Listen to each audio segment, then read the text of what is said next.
Tonight, I go back home to Georgia to look into the death of a young wife. That Atlanta wife murdered as she opened her very own front door. An all-new 2020 starts right now.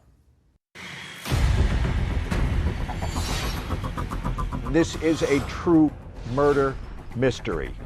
Emphasis on murder, emphasis on mystery. I felt like Lita's murder case looks like a true crime story, but it goes a lot deeper. Who would kill this woman? She wasn't robbed. Somebody came to the door with roses and shot her dead. Was there a feeling that this had to be pretty calculated? She was shot with a 9mm semi-automatic handgun. No obvious suspect. Was she at all concerned about the fact that she was in an interracial marriage and that this was a difficult time in the South? It was not a welcoming place for a black woman to live. She said, I'm done. I'm packing up my stuff. I want you to see the puzzle. When I put it together and I show it to you, you'll never forget it. Your wife's best friend has been murdered, and police are looking at you.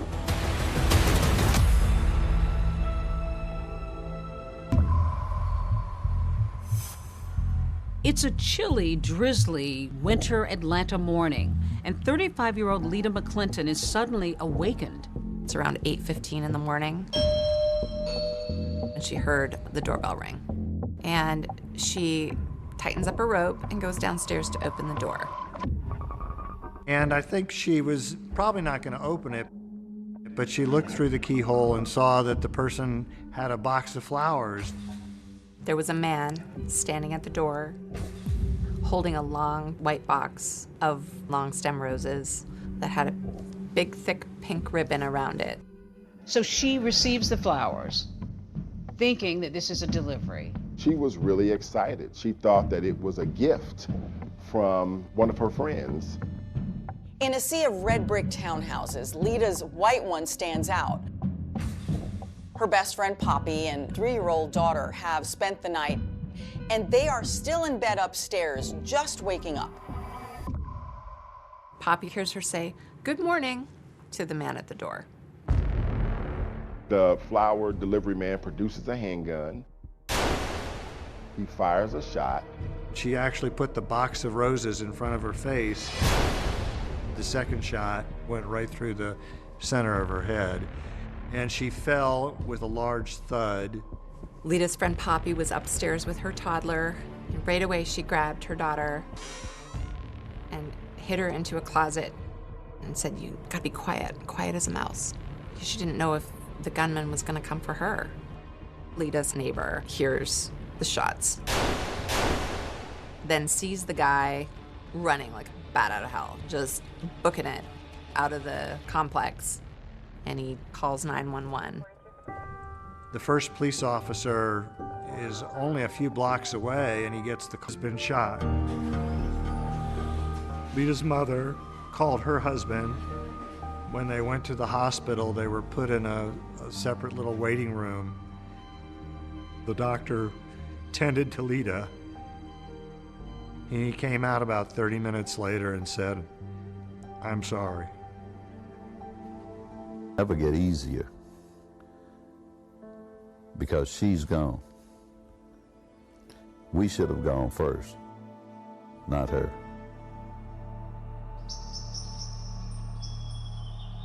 Atlanta's exclusive Buckhead neighborhood is known for its sprawling mansions, not murder. So when the shooting happened right here, neighbors were shocked and on edge. Sullivan was found in the doorway of her townhouse, shot twice in the head. It's pretty surprising that in this area, those kinds of things probably wouldn't happen. How did you learn that Lita had been killed? I ran to the TV because I heard Sullivan on Slayton Drive. Police say a box of roses was found near her body. The gunman apparently posed as a delivery man. And I said, "Oh my God, that's Lita." Detectives on the scene found a bullet fragment, 2 shell casings, and the box of roses. 2 gunshots from a 9mm penetrated the box. The weapon was never found. To this day, it's never been found. In this case, you had just a minor amount of evidence. At the time, it was the top story on the news, and law enforcement officers felt a great deal of pressure in order to bring Lita's killer to justice. For years, Lita's case was cold, buried underneath the weight of unanswered questions and fading memories. I'm Deb Miller-Landau, and I just wrote a book called A Devil Went Down to Georgia about the murder of Lita McClinton Sullivan. I covered this story for Atlanta Magazine back in 2004, and the more people I talked to, the more that I researched, the more I felt like I began to know Lita. So talking about the day that she died feels personal. The case was also personal to Clint Rucker, the prosecutor. When I came to Atlanta to meet up with him, I learned that one of his passions is puzzles, working from the outside in, which also translates to solving homicides. Where do you begin? How do you start to connect? When I'm putting together a puzzle, not only in real life, but also a murder case, I make an assessment about what it is I'm working with. I start to identify pieces of the puzzle that are foundational. Lita's murder case looks like a true crime story, but it goes a lot deeper. It's a story about love and loss and greed. Lita had been reared in Atlanta's black elite. You know, on the surface, she was living an Atlanta dream. A prosperous upbringing. A very prosperous upbringing. The expectations for her life were pretty high. Black women have had to be exceptional in order to be seen. And that was the case then, and I think it's still the case now. One thing seems certain, a murder of this kind is personal. Was there a feeling that this had to be pretty calculated?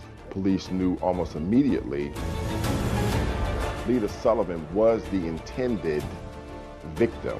Who would kill this woman? She wasn't robbed. Somebody came to the door with roses and shot her dead.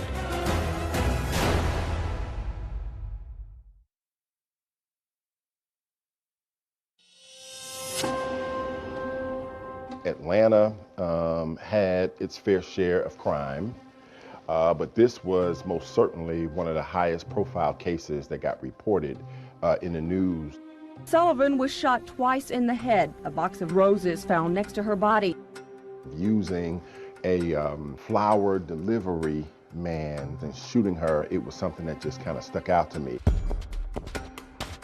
Atlanta, Georgia, billed as a vibrant melting pot, a destination for creatives. But if you grew up in Georgia in the 1970s, as I did, you know this was a very different place then. One still emerging from the dark shadows of segregation and racial tensions. What was 1970s Atlanta like when she was sort of coming along? We've got African Americans that are kind of ascending into really prominent positions. Lita also is ascending because her parents are part of this movement.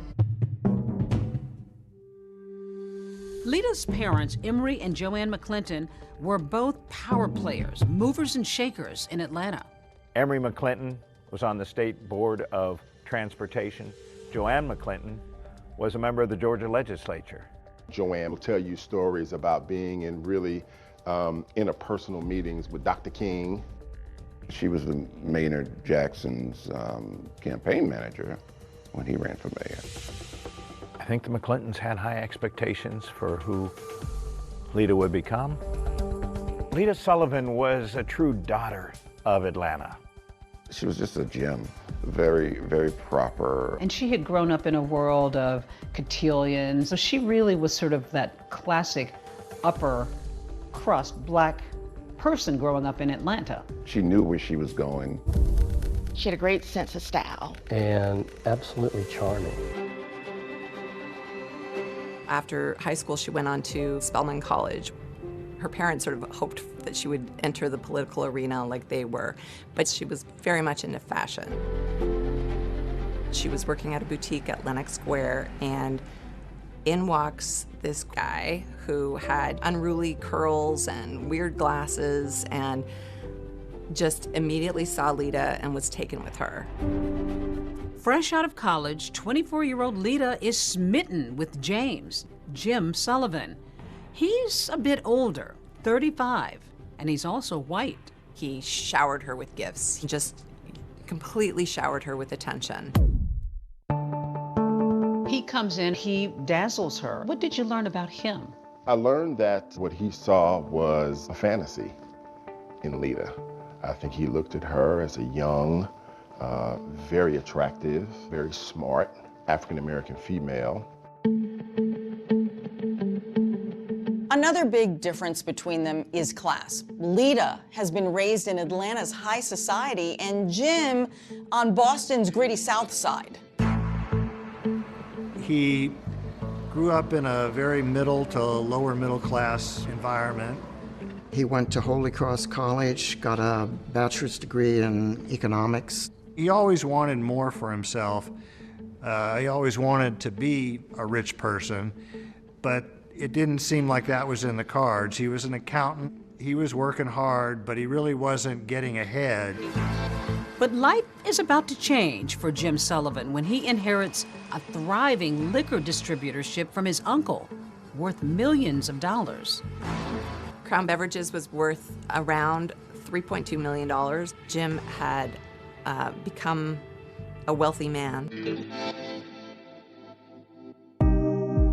So when the McClintons met Jim for the first time, they were like, who is this guy? He had this kind of manner that was very uncouth and brash, and they were sort of mystified about what their daughter saw in him. I mean, I think the only thing they had in common was that he was Catholic and they were Catholic as well. But everything else was complete polar opposites. Another concern, of course, was race. Remember, this is the 70s. Even though the country is watching color barriers slipping away on the hit show The Jeffersons, with Primetime's first interracial couple. Your parents have never gotten over the fact that I'm white. That's because you never got over being white. At that time, this was unusual. Georgia's anti-miscegenation laws that forbade blacks and whites to marry had only been repealed 10 years earlier. Still, despite their obvious differences, Jim Sullivan pops the question to Lita. So the McClintons were like, you cannot marry this man. They felt like Lita was really making a mistake and was kind of caught up in the exuberance of this relationship. Despite her parents' strong objections, Lita and Jim are engaged. But on the eve of her wedding, Jim drops a bomb. He tells Lita that he has been married before and that he has 4 children. Lita was shocked. And then, the very same night, Jim Sullivan blindsides his bride-to-be again. He whips out a piece of paper and he says, can you sign this? And then she looks down and sees that he's drawn up a prenuptial agreement.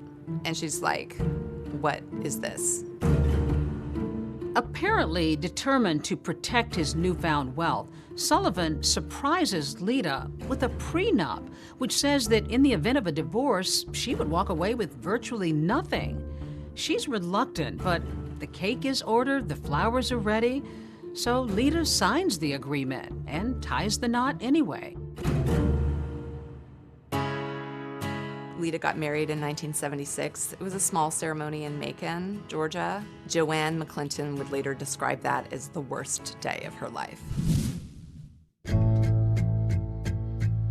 The newlyweds settle some 80 miles south of Atlanta near Jim's business in Macon. It's a world away from Atlanta. But Lita agrees to give up her current job and her income and become full-time Mrs. Jim Sullivan. They bought a house in Shirley Hills, a very affluent, very white part of Macon. Joanne and Emery McClinton feared for their daughter. Being part of an interracial couple in Macon, Georgia in the 1970s would have been extraordinarily challenging. The neighbors were like, you have the gall to bring a black wife to Shirley Hills. People threw garbage on their doorstep. The out-and-out racism had to be tough for Lita. But she moves forward and makes some new connections and friends, including Yvette Miller. When Lita and Yvette occasionally go out to eat, she notices something a bit curious. We'd go out to lunch at a nice restaurant, and she couldn't pay the bill. And I would end up picking up the check. And they were a wealthy couple. They were very wealthy. Then one Christmas season, a card arrives in the mail addressed to Jim. Lita opens it, and what she discovers will make her question everything.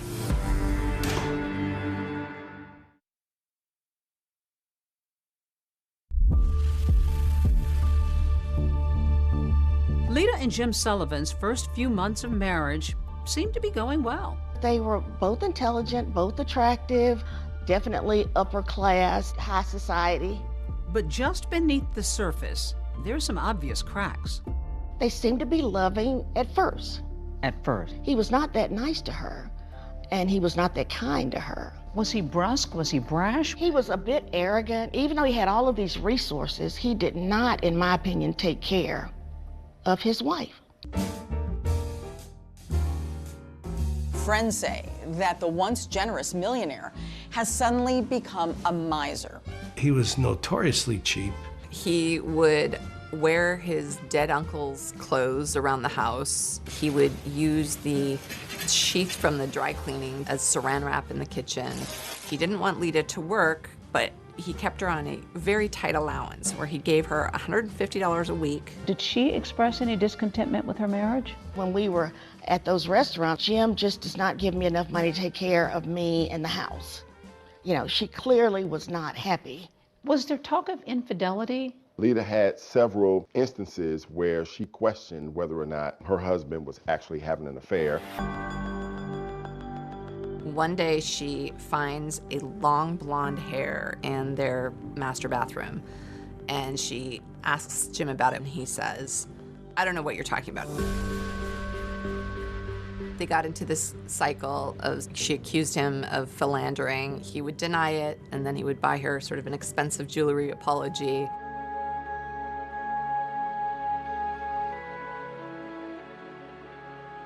Then, during the holidays one year, Lita makes another stunning discovery. A Christmas card came addressed to Jim. She opened it. A woman wrote in something like, "Missing your kisses." The woman's return address was on the envelope, so Lita went and spoke to her, and the woman said that she had been having an affair with Jim. Lita is distraught and goes home to be with her parents in Atlanta. But her husband manages to lure her back, increasing her weekly allowance in a now post-nuptial agreement. Now it's $300 instead of $150 a week, but it still shows that all of their assets belong to Jim. That's right, the successful business, Lita's Mercedes, multiple properties, even her jewelry, still belong to her husband in the event of a divorce. But in an attempt at reconciliation, Lita signs the postnup. Just a few months after Lita signs that agreement, without Lita knowing, Sullivan decides to sell Crown Beverages for $5 million. And that's not all. He tells her they're moving to Palm Beach, Florida. Lita was in shock. She had any clue that he was going to whistle her down to Palm Beach.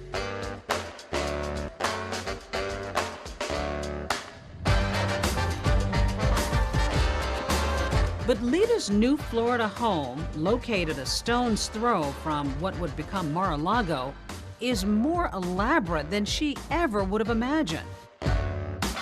Called Casa Alita, it's a 17,000 square foot mansion with 8 oceanfront bedrooms. It was just unbelievable. When you went to Jim's home, you go through this tunnel and you would be at the beach. It's your own private beach. But for Lita, everything that glitters isn't exactly gold. James Sullivan very much wanted to integrate himself into the upper echelons of society, and his aspirations did not include Lita's participation. It was not a welcoming place for a black woman to live. And when he found out that to sort of scale the level of social plateau he was looking at in Palm Beach, having a black wife was a serious impediment to that. She was left out of some affairs, and she really became upset. So even though they had money, this is a moneyed crowd, didn't really matter though. He was barely rich compared to Palm Beach. Did he want to be in that crowd? Oh yes, he wanted to, be accepted as one of the rich and famous. It doesn't take long before Jim starts to flirt with other women. And it's at a cocktail party that one particularly elegant Palm Beach woman catches Sullivan's eye. Jim sees Suki Rogers, who is a Korean-born socialite. She was telegenic. She had a spicy personality. I think a man like Jim Sullivan could not help but be intrigued by this beautiful woman. They started dating. He's still married to Lita. By now, the Sullivans have been married nearly 10 years, but things are about to explode. Lita finds women's lingerie in their master bed. It's the bra that broke the camel's back. She said, I'm done. I'm packing up my stuff, and I'm going back home.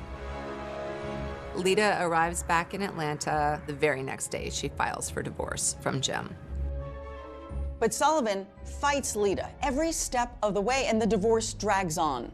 Did she seem concerned, worried, nervous about her breakup? What I detected was she was excited, and she was cutting the cord and leaving Jim alone. She wanted her life back. While Lita is looking forward to a new life of freedom, she can't be happy about the prospect of leaving her marriage with virtually nothing. No career, no Palm Beach mansion, no Buckhead townhouse, and $2,500 a month in alimony for 3 years. So Lita is going to divorce court, determined to fight for what she believes she deserves. All she wanted was a reasonable financial settlement so that she could kind of go on with her life. January 16th, 1987 was set up to be a pivotal day in the lives of Lita and Jim Sullivan. A judge was going to decide whether or not to throw out the post-nuptial agreement. She might get as much as close to $1 million in cash and assets. The morning of January 16th, Lita Sullivan, she'd lose her life that day in a murder. With Lita out of the picture, Jim Sullivan stands to gain the property that they had and retain control over all his money. Sullivan was the main suspect. That is, until a treasure trove of secret recordings of Lita's private conversations are uncovered, taking this investigation in a whole new direction. And police are looking at you.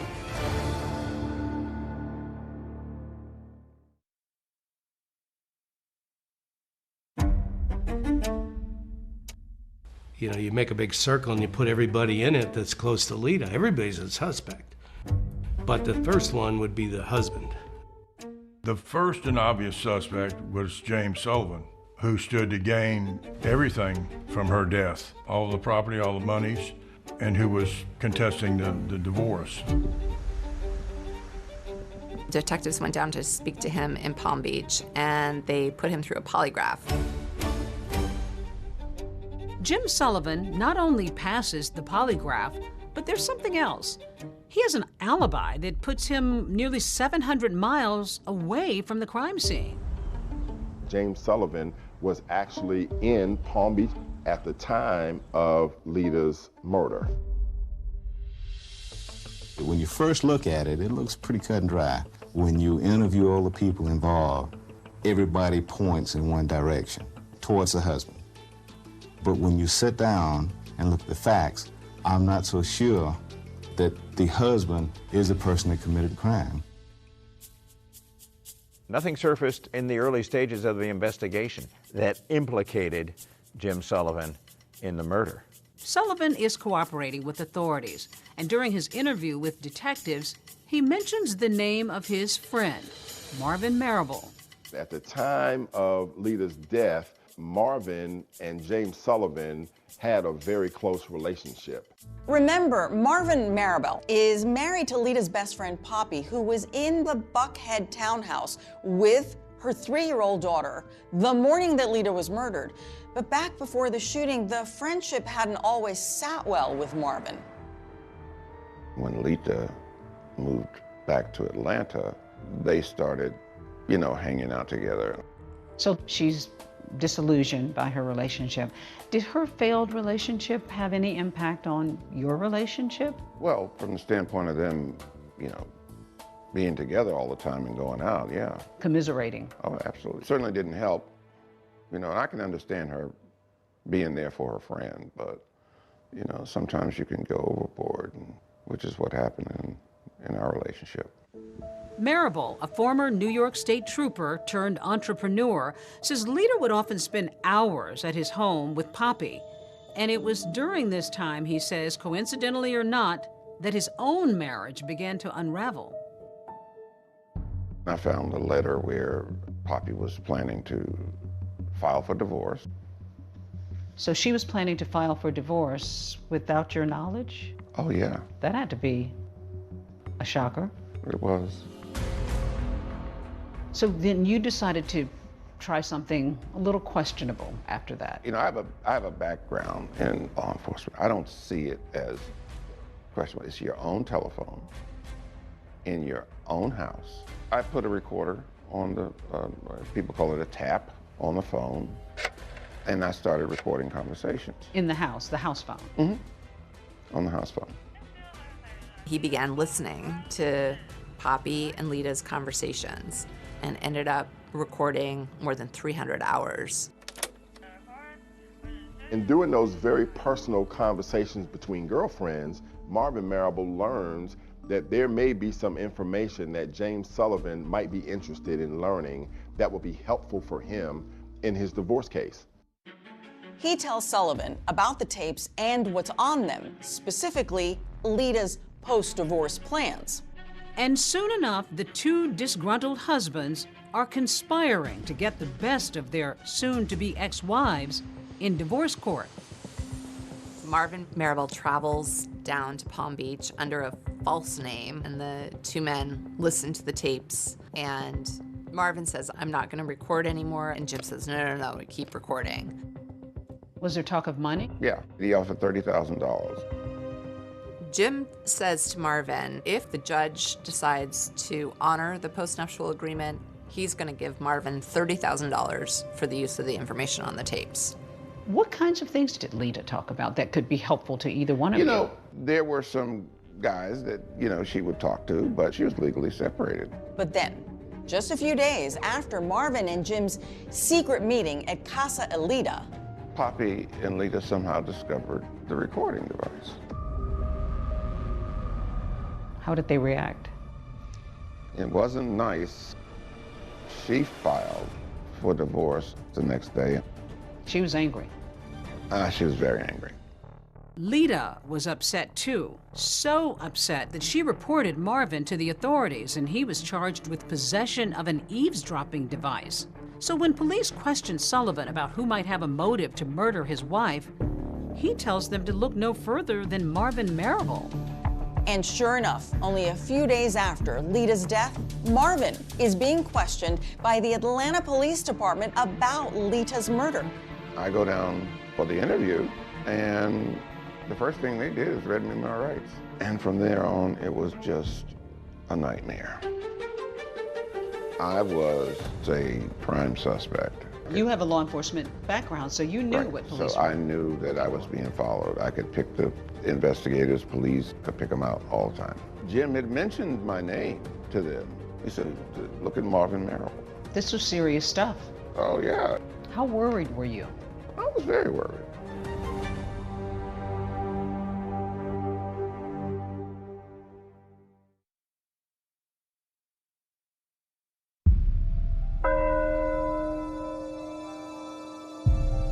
Joanne and Emery McClinton were beyond devastated. Their eldest daughter was dead. Just 3 days after Lita's murder, they held a funeral. Days dissolve into months, and authorities are no closer to finding Lita Sullivan's murderer. The case is just sort of growing colder and colder by the minute. And while Marvin Maribel might have been angry at Lita for pressing those charges against him for eavesdropping, there was no evidence he was responsible for her death. I know that people get wrongly accused, wrongly convicted, and so the only saving grace is the fact that I knew I was innocent. By process of elimination is you can determine the pieces that don't fit. And just eliminate them. The way in which we eliminated Marvin Maribel as a suspect, there was just not enough to connect him directly to the crime itself. As for that eavesdropping device charge, Marvin was put on probation, which he completed, and then he was exonerated. But on those recordings Maribel made, Lita had talked about other men, something that her soon-to-be ex-husband Sullivan pointed out to police. He made allegations that she was participating in extramarital affairs, and that perhaps this was the action of, you know, a disgruntled boyfriend. We have a lot of major players. At this point in the investigation, we have a lot of suspects. One of the first men police question is a professional athlete. Lita and him had been friends when she was in Palm Beach. The police quickly found out that he was in prison for drug possession. That athlete is behind bars when Lita is killed, so clearly he can't be the trigger man. Then investigators turn their sights to a prominent Atlanta businessman. And he and Lita had been childhood friends, and they sort of rekindled their friendship. And they realized that he had no motive, and they found nothing that connected him. Authorities also take a hard look at another suitor who had taken Lita to dinner the night before her death, and get this, had also given her 2 roses. The suspect was a man named Bob Daniel, and Bob had had an incident a couple months before the murder where, in a drunken rage, he came to Lita's house, smashed his car into the garage, and as the cops were taking him away, he said, "I'm gonna kill that." So, serious red flag. But that lead didn't go anywhere either. Bob had just had quadruple bypass surgery. You know, the police ultimately decided that Bob had nothing to do with it. It's the unknowing that makes it so difficult. And to know that there are individuals who may be walking around now planning and plotting to do the same thing to somebody else is abhorrent to me.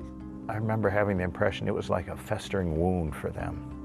The McClintons want to draw attention to a $25,000 reward in the case. The cause of finding justice for Lita became their obsession, became their passion. The reward is for the arrest and conviction of those individuals responsible for our daughter's murder. To catch Lita's killer, the Atlanta Police Department assigns 2 veteran detectives to the case. If Lieutenant Walker bears a resemblance to actor Billy D. Williams, Welcome Harris reminds one of Columbo, the dogged, disheveled detective of television fame. Building a murder case was like making a mosaic. You know, you get a shiny piece of glass here, a gem there. You put it together and you hope that from it emerges the shimmering image of a killer. This particular case deals with what I consider to be high society. It contains a little bit of everything. Intrigue, mystery. These days, a lot of murders are solved using DNA technology, ring camera technology. But back then, it was detective work. She was shot with a 9mm semi-automatic handgun. Most important thing found at the crime scene was the roses. They canvassed all the area flower shops and quickly found that the roses had been purchased at the Botany Bay flower shop. They interviewed the worker in there, and he told them that this guy came in about 8 o'clock and bought these roses and paid in cash and then left. And he was in a small car. The florist gave a description of the man buying the flowers and another man who was waiting in the car. So detectives know they're looking for at least 2 men. Until yet another person is described to police. That flower delivery man who had looked Lita's neighbor right in the eye.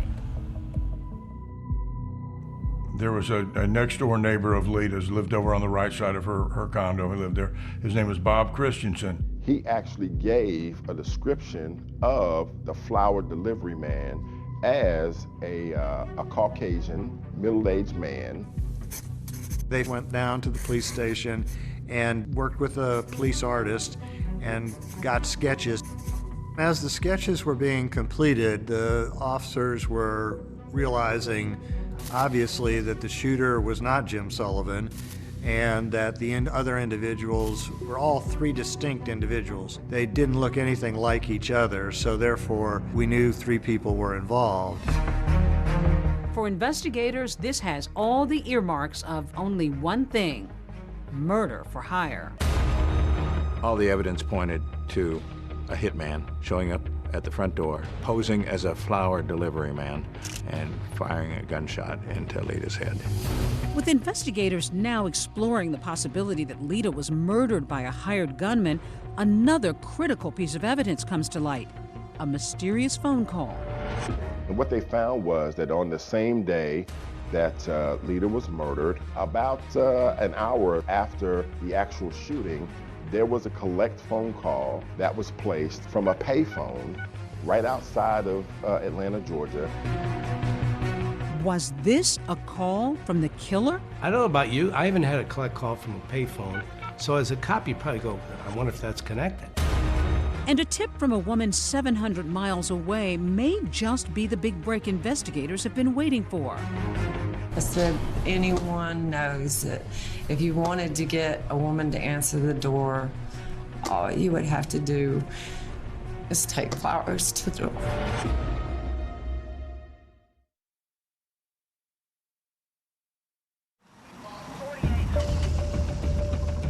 This was a huge puzzle of a case. A hitman showing up at the front door, posing as a flower delivery man, firing a gunshot into Lita's head. How did your puzzle-solving skills come into play? You figure out what fits and what doesn't fit. I want everyone listening to this to know that I am absolutely innocent. The loss of a daughter. They still don't have the murder weapon. But they do have witnesses. Do you know anybody who can possibly take care of my problem for me? Because I need some help here. Anyone knows that if you wanted to get a woman to answer the door, all you would have to do is take flowers to the door. She suggested the flowers. She suggested the flowers. You actually brought in a doorbell. Why? To have that sense of what Lita Sullivan experienced right before her murder. She's about to meet her maker.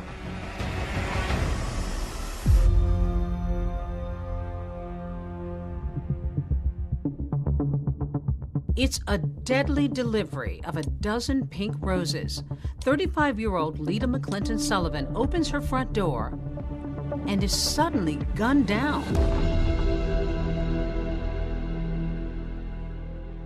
On the year anniversary of Lita's death, there are no named suspects. They still don't have the murder weapon. They don't have a hitman. They don't have a paper trail that ties Jim or anyone else to a hit. But that's about to change when they get Jim Sullivan's phone records. On the same day that Lita was murdered, about an hour or so after the actual shooting, there was a collect phone call to James Sullivan's home in Palm Beach, Florida. It turns out to be from a rest stop in Swanee, Georgia, maybe 30 or 40 miles from Buckhead. Using a phone call to call another state, that opens up federal jurisdiction. In this case, that's the FBI. We believed the phone call from Swanee Rest Stop to his home in Palm Beach, Florida, was sufficient indication that a contract hitter may have called him after doing the job. Enter Special Agent John Kingston, who takes a particular interest in that phone call and a whole slew of other calls Jim Sullivan made and received around the time of Lita's murder. I got a whole year's worth, 6 months before the murder to 6 months after the murder. Kingston notices a few calls, and one of them was to Bob Christensen, Lita's neighbor. When Kingston talks to Bob, he finds out that Jim had called Bob 3 days before the murder. Sullivan said, had he seen anything suspicious around Lita's townhouse? And Bob finds it strange. He hasn't talked to Jim in over a year. Bob Christensen shares something else with Agent Kingston. On the same day Jim Sullivan called him, 3 days before the fatal flower delivery, Lita heard a loud knock on her door at 5 or 6 in the morning. It was so early and so unnerving, she didn't answer it. So that made the call that he got from Jim even more suspicious. Kingston also finds that a call is made between Jim's house and a Howard Johnson's motel in Atlanta, just a couple of miles from Lita's house. This is really strange. One thing that he's learned about Jim is that he's not a Hojo's kind of guy. So he goes to the Howard Johnsons and asks if he can look through the records. They gave me the shoebox with all the registration cards, and I pick out 3 that I thought, well, these are awfully interesting. So I said, do you guys have the phone records? They said, yeah, sure we do. And I'm thinking, boy, these people keep really good records, and they keep them for a long time, and I'm really glad. They bring me the phone records for January 13th. I'm flipping through them, and all of a sudden I see 305 Palm Beach, South Florida area code. And I'm pretty sure it's Jim's number. And so I check my records real quick, and I go, yep, that's his number. And then I look, and I said, oh, look, it's from 518. That's one of the 3 cards I pulled out. Well, it just so happens I have a copy of it here. And one of the things it imparts is 3 individuals checked into the room. The individual who actually registered used the name Johnny Furr, but 3 individuals is important to me because I think 3 people involved in the crime. They put their car down as a Toyota 85 with a North Carolina plate. We believe that a Toyota was the getaway car for the murder. So there's 2 coincidences already. But remember, these motel records are from January 13th. Lita was murdered 3 days later on the 16th. Special Agent Kingston is beginning to surmise that the killers may have tried and failed to get to her once before. What I believe it to be is the killers having come down 3 days before the actual murder was committed, knocking on her door, her not answering it, and them having to stop and regroup and figure out what plan B is going to be. So I am in love with this registration card and becomes the focal point of my life for the next several months. Kingston's next move is to locate this so-called Johnny Furr with the North Carolina license plate. And to my surprise, there are 150 John or Johnny Furrs in North Carolina. But to my great surprise, 115 of these 150 are in a very small circle in North Carolina, between the 3 cities of Albemarle, Concord, and Kannapolis. They're going to knock on every door and find this Johnny Furr. Of course, they're coming from Georgia, and anytime the FBI goes and investigates in another state, they need that state's approval. And just as they're about to get to the state border, their boss calls them and says, North Carolina's denying you entry, and they'll take it from here. And that pretty much kills my case. that kills my case. Yeah, soon after that, Agent Kingston is transferred to another job, and that whole investigation just sort of fades away. Meantime, in Palm Beach, Jim and Suki are living the high life. So with Lita out of the picture, Jim is free to marry Suki, which he does 8 months after Lita's murder. He's thinking that he's the cat's meow. eating in restaurants in Palm Beach, going to parties, got another attractive woman on his arm. Jim drives around town in a Rolls Royce and gets into a fender bender and has to go to traffic court. Jim says to the judge, well, you've misunderstood. I wasn't even driving that day. Suki was driving. So the judge says, we're gonna throw it out. However, the cop who was on the scene catches wind and he says, Suki wasn't even in the car that day. It was Jim driving alone. So now Jim has perjured himself, as has Suki. Jim ultimately got convicted of perjury, was given a year probation and a year of home confinement. Suki Sullivan also receives a year of probation. Suki's freaking out. When she gets charged with perjury on his behalf, she's like, I'm done with this. Suki files for divorce from Jim. And the trial that follows is the juiciest, craziest gossip in town. So when it's Suki's turn to testify, she drops a bomb. Did he talk to you about his former wife, Lisa? Yes. Tell me what it was he said to you about Lisa. You can hear a pin drop. It's a big moment.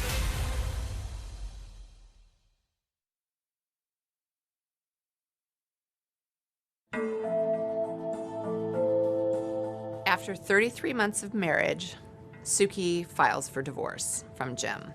Not surprisingly, it's another disputed divorce. But what might have been typical testimony about alimony takes a sudden turn in court. Tell me what it was he said to you about Lisa. He hired someone to get rid of her. I'm sorry? He hired someone to get rid of her. She claimed that he confessed to her that he had Lita killed. This became a bombshell in the investigation of the murder of Lita Sullivan. Suki Sullivan's divorce testimony may be big news for the FBI, but it has zero impact on the divorce judgment, which favors her husband, Jim Sullivan, in nearly every way. His divorce was complete, but his life for turmoil was just beginning. The opulent ocean-facing Palm Beach Palace may look like something out of The Great Gatsby, but while we watched, a new chapter in a crime story was unfolding. We develop information here at WSB. There's going to be a raid on Jim Sullivan's Palm Beach mansion, and that is the biggest break in the Lita Sullivan case since the murder itself.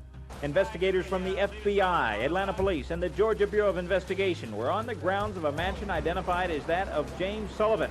All of a sudden, Jim Sullivan is clearly in the crosshairs of federal authorities. They got a tip that Jim, now a convicted felon, has guns in the house. Of course, you're not allowed to have guns if you're a convicted felon. So they put together a sweeping affidavit to get a search warrant. We did see a number of guns loaded into a car and this box carried out. When they found the guns, he was in violation of his probation, and so he went to jail for 9 months. All this time, a federal grand jury has been convening in Atlanta. They've got what they found in the mansion. They got what they found in the phone records. They've got Suki Sullivan. They've got the neighbors. What they don't have are the identities of the hit team. There's a problem, though. We, the federal government, have a 5-year statute of limitations, which is going to be up on January 16th of '92. With 5 or 6 days to go before it expired, the U.S. attorney made a bold decision. We're going to take our best shot with what we got right now, so they indict Jim Sullivan. Jim Sullivan is indicted on multiple counts of arranging Lita's murder for hire through interstate phone calls. Millionaire James V. Sullivan is on trial in connection with an alleged murder for hire plot. Here he arrives for the first day of trial testimony. It was a trial that transfixed Atlanta. I mean, it was something we were covering on basically a daily basis. But we couldn't have it on camera because it's federal court. It looks like the family is finally gonna have some accountability for the murder of their daughter, Lita. The prosecution suggests the killers were calling Sullivan from the rest stop to say the job was done. The defense suggests otherwise. Jim Sullivan is lawyered up with the best criminal defense lawyers that you can find anywhere in Atlanta and maybe in the whole country.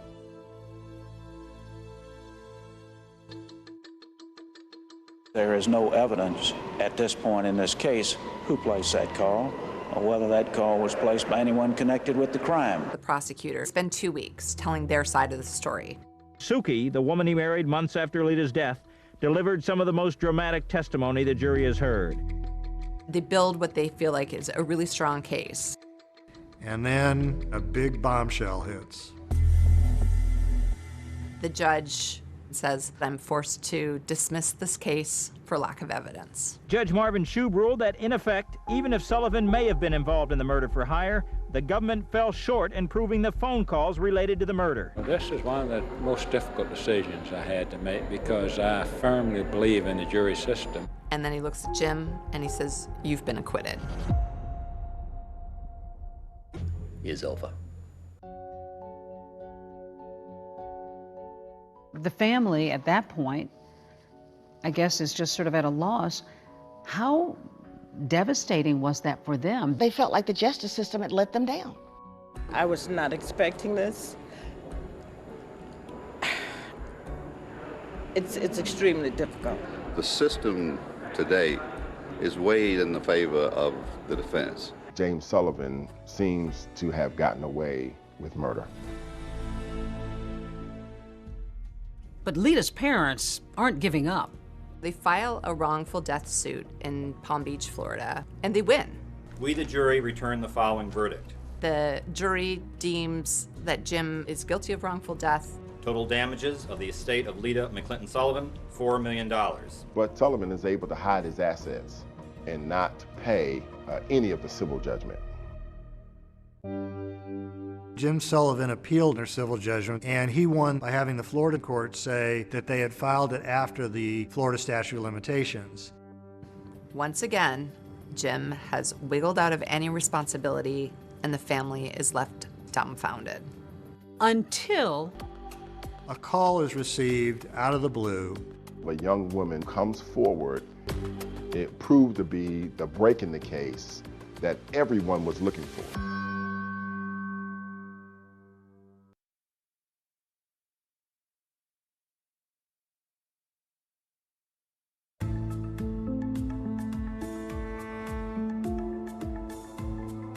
11 years have gone by since Lita Sullivan was gunned down on her doorstep when a tip comes in from a town 700 miles away.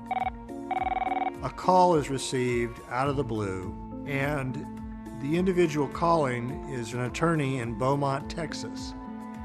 He has a receptionist whose name is Belinda Trahan, who has told him a very unusual story about her boyfriend, Tony Harwood. Belinda and Tony lived together in Albemarle, North Carolina. And he was a long-distance truck driver for North American Van Lines. He basically drove a moving truck. Belinda tells her boss about a time that Tony came home from a long-haul trucking trip and said that a rich white man in Florida offered to pay him to, quote, take care of his black wife in Georgia. At the time, Belinda didn't believe it. She thought he must be cheating on her. Belinda thought that it was Tony just trying to get out of town and go down to Atlanta to the strip bars. Until he took her to meet this rich white guy in a diner somewhere, and he got a wad full of money. She says he sits down briefly in their booth and gives Tony Harwood the balance owed for the hit on the man's wife. Belinda Trahan tells her boss that soon after this bizarre trip, she broke up with Tony Harwood and moved to Texas. But now, 11 years later, she says that he mysteriously reached out to her again, asking her to meet him at a nearby truck stop. She's afraid that he may commit harm to her. And it's this new tip from Belinda Trahan that sends Georgia authorities to the Lone Star State, turning up the heat on an otherwise cold case. Georgia Bureau of Investigator Agent John Lang takes a detective from the Atlanta Police Department and goes down to Texas to talk to Belinda. She was with Tony when they met this mysterious man at this diner that they were meeting at. We wanted to show her a lineup of pictures in hopes that she could pick Sullivan out of it. And she takes her pink fingernail and taps right on Jim Sullivan's face and says, "This is the man." My plan of attack was to get some recordings with her and Tony. So we got her to get in touch with Tony again. She's talking to him and trying to coax information out of him, knowing John Lang is listening on her end. And Tony gives enough information that places him at the scene at the time. We had the phone calls with Tony. She picked Jim Sullivan out of the lineup, but there was still more investigation to do. We really didn't know who Tony Harwood was. John Lang knows that Tony worked at North American Van Lines. So he calls up North American Van Lines and he says, "Hey, you don't happen to have your records from 11 years ago?" And the guy says, "Yeah, there's some boxes full of files up in a musty attic. You're more than welcome to go poke around." We went up into a hot attic and opened the first box that I went through. And about the third document I looked at was Jim Sullivan. His address was on it, Palm Beach, Florida. His signature was on it, and Tony Harwood's signature was on it. He finds a bill of lading showing that Tony Harwood moved furniture for Jim Sullivan 2 months before the murder. And it's the paper trail he needs. It's like the jackpot. Astounding. I don't know any other way to explain it. I mean, open this box and like the third record I look at, here it is. I mean, it just like it was meant to be.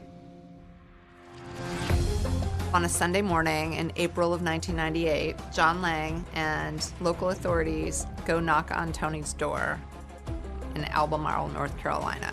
Tony answers the door. And he said, "You know, I've been waiting on you boys for a long time." They take Tony to the Albemarle police station. Lang interviews Tony for 3 hours in this tiny room. But at the end of the day, Tony admits to taking money from Jim, $25,000, to take care of Lita. He also tells the detectives that he wasn't the one to pull the trigger, but that he was there the day of the murder. He went through the whole case. And throughout the interview, he incriminated himself even more. I mean, admitted that he was there. He knew what happened. So he was arrested for murder of Lita Sullivan. And we took him back to Atlanta that day.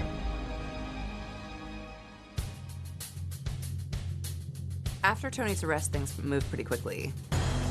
We are here today to announce the issuance of a warrant for the arrest of James V. Sullivan. They got enough to get Sullivan. And now, boom, Sullivan hears of this and blows. He takes off. We have reason to believe that he's outside the country. He's just gone, vanished. Investigators say he could be anywhere. He is nowhere to be found.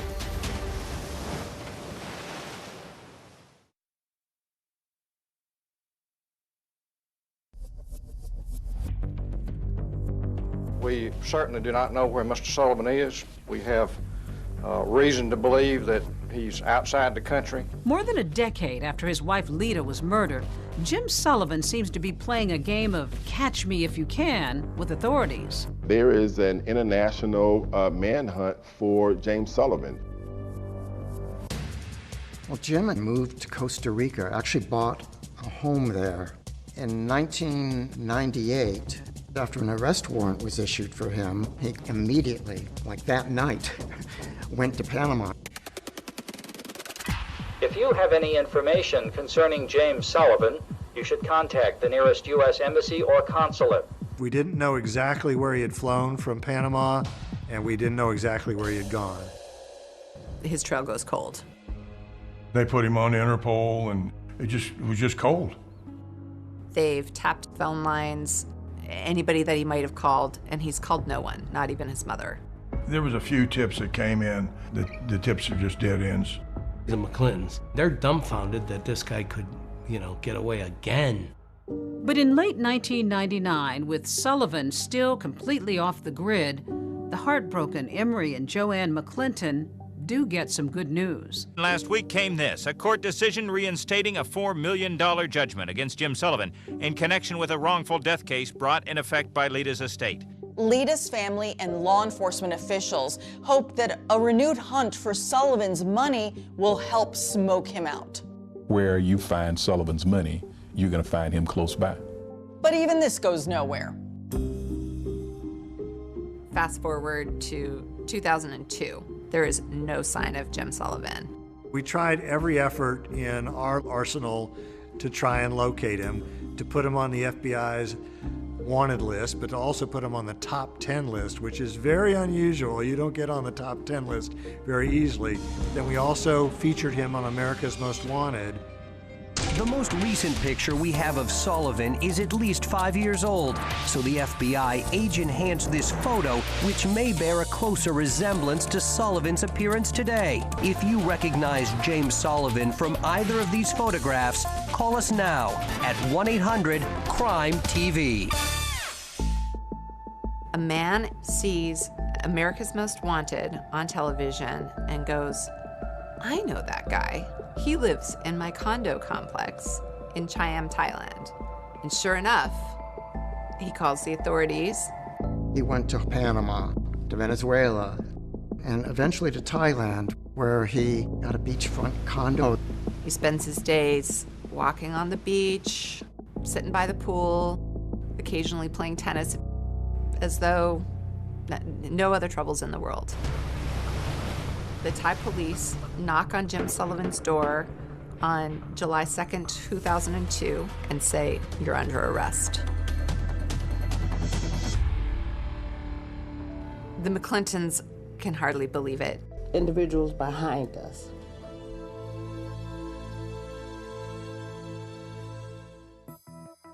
Almost as soon as Jim Sullivan is arrested for murder, Tony Harwood, who has continued to deny being the trigger man, agrees to a plea deal. Tony kind of sees the writing on the wall. Harwood just decided that he would plead guilty, the negotiated plea for manslaughter, and that, in turn, that he would testify against Jim Sullivan.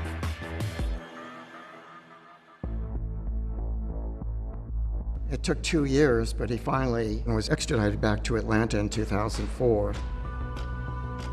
He got off the plane. He was wearing a single shoe because he had such terrible gout in his foot. But he gets off and gets taken to Fulton County Jail. And there's this sort of cumulative sigh of relief.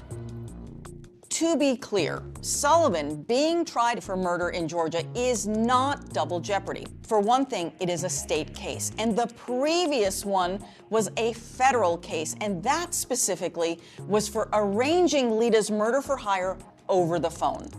The elected district attorney appoints me, along with a couple of other lawyers, to prosecute the case. This was a huge puzzle of a case. Right. How did your puzzle-solving skills come into play? There's no cutting corners, and you spread the pieces out, and then you figure out what fits and what doesn't fit. And that's kind of what the prosecution of James Sullivan was like.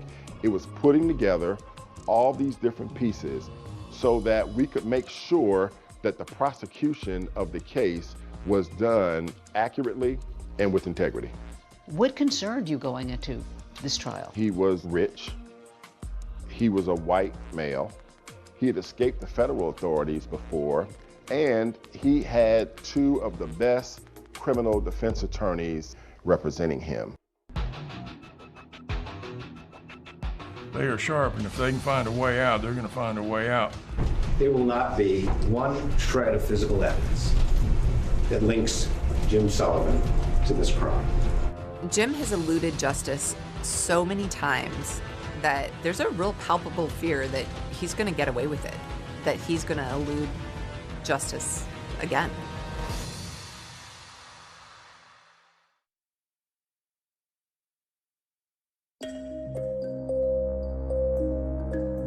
nearly 20 years, Jim Sullivan is finally on trial here in Fulton County for the murder of his wife, Lita. For her heartbroken parents, this day couldn't come soon enough. The pain, believe it or not, it increases. It does not decrease. The shock decreases. The depression decreases. But the pain continues. It was an A-team of prosecutors, great courtroom performers. Clint Rucker was the lead prosecutor, and Anna Grain, Kelly Hill, Sheila Ross. And the evidence will show that the person who sent that hitman to Lita's door is the only person in the world who could have profited from her death.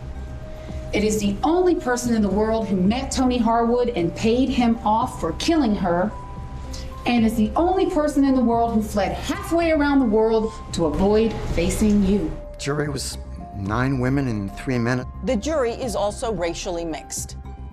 Jim Sullivan had Ed Garland and Don Samuel, again, the people who won that big courtroom victory against the feds. What the state relies on is 2 types of evidence: circumstantial evidence, and then the testimony of con men. The state initially started out the nature of the crime and what happened that morning. I heard 2 sounds. They sounded to me like steel hitting steel. I just didn't want to believe that it was a gun. And so I hesitated for a second, and then I really knew that it was a gun. She was able to squeeze my hand each time I spoke with her, like she understood what I was saying. And for many, many years after this, I thought that's all it was. And then one day I realized that she was comforting me more than I was comforting her. That was the sort of lady I felt she was. They had the phone calls that the FBI had found. There was a call from this room to Mr. Sullivan's home at 7:44 in the morning. But all this testimony notwithstanding, it's Belinda Trahan and Tony Harwood who everybody wants to hear from. Belinda Trahan was the most important witness in the case. He told me that some white guy who wanted to take out his black wife. I didn't believe it. Why not? I've been with him for 3 years, over 3 years. I mean, I figured he met someone because we were on the outs. Most chilling about Belinda's testimony is that she confirms that there was at least one failed attempt on Lita's life. She testifies that when Tony had gone to Lita's house on January 13th, that she didn't come to the door. They drove back to North Carolina and told Belinda that, you know, it didn't work. But Belinda testifies that hearing that from her boyfriend left her incredulous.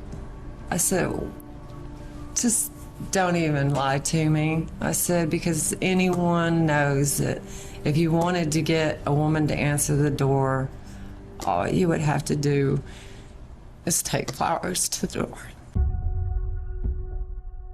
Did you in any way mean for that to be a suggestion as to how to get the job accomplished? No, not at all. Here's Belinda Trahan, and she is falling on the sword about what she did. She suggested the flowers. She suggested the flowers, and she admitted that on the stand. You brought in the diner booth where they sat. Why couldn't you just tell the jury and show pictures? I want you to see the puzzle once it's all put together. Yeah, I can show you the box. I can show you a photograph of it. But when I put it together and I show it to you, you'll never forget it. Push the paper across the table like this, and then Tony put his hand on it and took it from there. And there was a particular moment when she is asked to stand up in court and identify the person she witnessed give Tony Harwood an envelope full of money. Please, point him out. It's right there. He can't even make eye contact. Your Honor, may the record reflect The witness has identified the defendant, James Sullivan. But if prosecutors feel like Belinda Trahan's testimony is helping their case, they have to know that it's just as big a risk to put Tony Harwood on the stand. Can you show the jurors the body language Mr. Sullivan used and the tone of voice, if it's possible, that he used when he was explaining to you that his wife, Lita, was a problem? You know, I've got this wife of mine up in Atlanta, and she is just trying to take everything I've got. And I don't know what to do about it. I need someone to take care of my problem. Do you know anybody that can possibly take care of my problem for me? Because I need some help here. We could prove Tony Harwood and James Sullivan actually met each other. So I spent the first part of Tony Harwood's examination confirming his signature on the hotel receipt. And I put signature, Johnny Fur. The fact that he actually went to the flower shop. Who actually went inside the flower shop to purchase the flowers? I did. They had Tony Harwood saying that he was the one who made the collect call to Jim Sullivan's house. What did you say to him? I said, Merry Christmas. And he said, I understand. And that was it. What were you trying to convey to Mr. Sullivan by giving him that signal, those code words? That his problem was taken care of. The defense had their chance to cross-examine Harwood. Not a single question. The two key witnesses were, of course, Belinda Trahan and Tony Harwood. And so, in closing arguments, the defense assailed their credibility. You should reject everything that came out of his mouth. Harwood says envelope in the bathroom. She says an envelope at this booth over here. Garland presents to the jury a letter-sized envelope stuffed with bills. Harwood had said it was all cash in $20 bills. See, oops, some of it fell out. There's some more. It won't fit in an envelope. The whole story just doesn't make sense. In your closing arguments, you actually brought in a doorbell. Why? What was the point? I wanted the jurors to have that sense of what Lita Sullivan experienced right before her murder. An ordinary moment. In an ordinary moment. The second reason why I did it is because James Sullivan liked to read books. And one of his favorite authors wrote a book called For Whom the Bell Tolls. I'm going to ask you through your verdict of guilty to each and every count to tell James Vincent Sullivan for whom the bell tolls. Tell him that it tolls for thee. For you. For you. And then I rang the doorbell 3 times.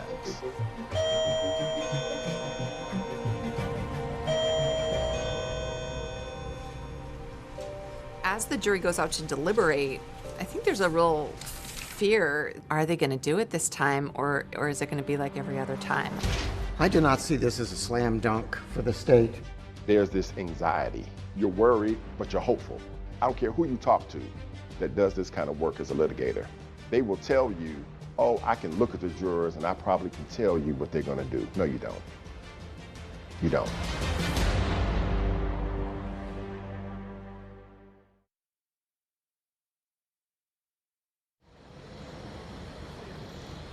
This is breaking news. We do have breaking news at this hour. The jury having reached a verdict in the trial of Jim Sullivan. The jury came back within a few hours on the same day.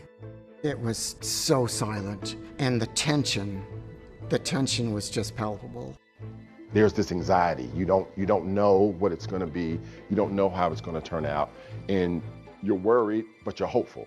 It's hard not to think of Lita's family, her parents especially, after so many fits and starts to win justice for their firstborn child. It comes down to this moment. The judge says, "Ma'am, would you publish the verdict?" And then from that moment until they get finished, nobody is breathing. Count 1, malice murder. We, the jury, find the defendant, James Vincent Sullivan, guilty of malice murder. I got a chance to hug Emory McClinton. I had never been hugged so tight before. This was his baby. And we had finally, after 19 years, brought that man a sense of satisfaction. I'll never forget it. The conviction of James Sullivan was the biggest puzzle that I had solved in my career. And it is one that gave me the most satisfaction that I had ever experienced as a prosecutor. The court hears victim impact statements. What a loss it was to have Lita gone from their lives. I dream of Lita often. She is smiling and walking in my direction, and I in hers. But we never reach each other. The jury came back and gave him life in prison without the possibility of parole. I am so very pleased, and I'm happy. What we were waiting for was something in our judicial system, something to happen and to bring it all together, and that's what you see today. Why did it take 20 years, do you think? It goes back to the resources. He had privilege? White privilege, completely. He knew how to manipulate people, and he had the resources to do that. You've got a black victim, you've got a white defendant. Did race hover in this courtroom over this case at all? I think in our criminal justice system, unfortunately, race always permeates throughout a case. But I'm thankful to say the evidence in the case overcame that racial component. They never received any money. Is there money? Where is this money? He's been able to secret his money. For the McClintons, seeing him rot in a prison in South Georgia brings them a whole lot more satisfaction. This is a woman who you never met, I've never met, most of the people involved in this case never met her, and yet her life really made an impact. When somebody dies in this kind of manner, they don't stop being a member of the family, they don't stop being a member of the community, they never stop mattering.